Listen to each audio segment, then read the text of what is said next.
So Moses is on the mountain, on Mount Sinai with God for 40 days. What is he doing? What does he see?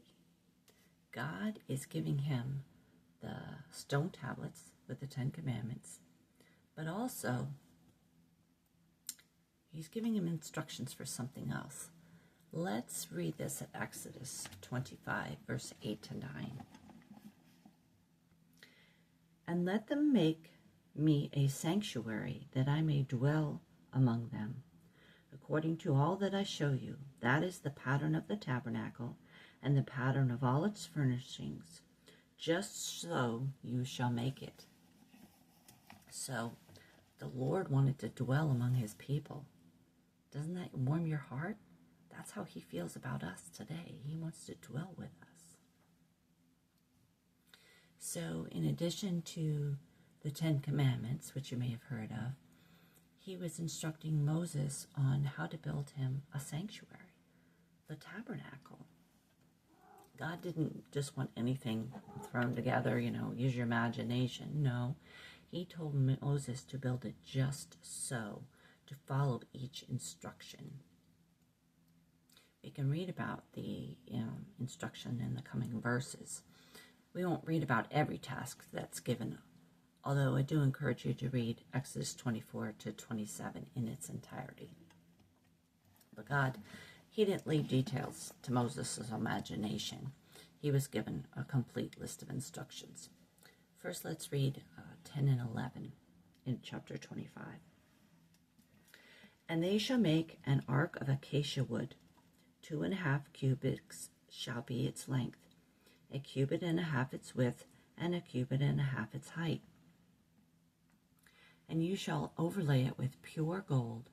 Inside and out you shall overlay it, and shall make on it a molding of gold all around. And then verse 14, you shall put the poles into the rings on the sides of the ark, that the ark may be carried by them with priests. And then 17 to 18, you shall make a mercy seat of pure gold. 2.5 cubits shall be its length, and 1.5 cubits its width. And you shall make 2 cherubim of gold of hammered work.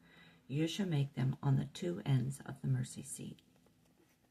So, he's told the size of the Ark of the Covenant, the wood to use to overlay it with pure gold, and it had special poles for carrying it because you weren't allowed to touch the Ark of the Covenant. You would die. We've seen that in Scripture before. It's kind of funny when you get studying deeply, you learn details and your whole world is changed, your whole vision is changed. I used to think years ago that the Ark of the Covenant was huge, like the size of a bed, like a full-size bed, like it was massive. But then when you think about, even though the wood may have been light, overlaying something that large with gold, it would be impossible for 4 men to carry it. But it was heavy, and that's why it had special poles, number one, so you wouldn't touch it, but that they could carry it. They could pick it up, put it on their shoulders, and march with Israel. So it was a heavy object. But I determined that it's just under 4 feet long and just a little bit wider than 2 feet, if my calculations are correct. So it's a lot smaller than I expected, but it was majorly powerful.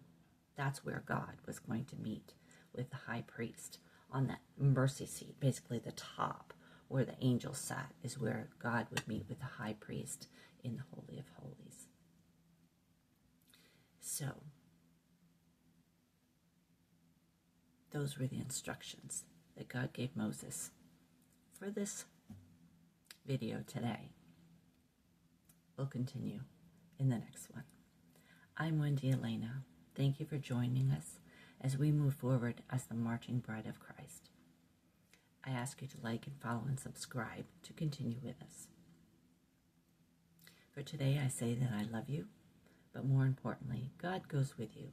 So walk in peace and light and love.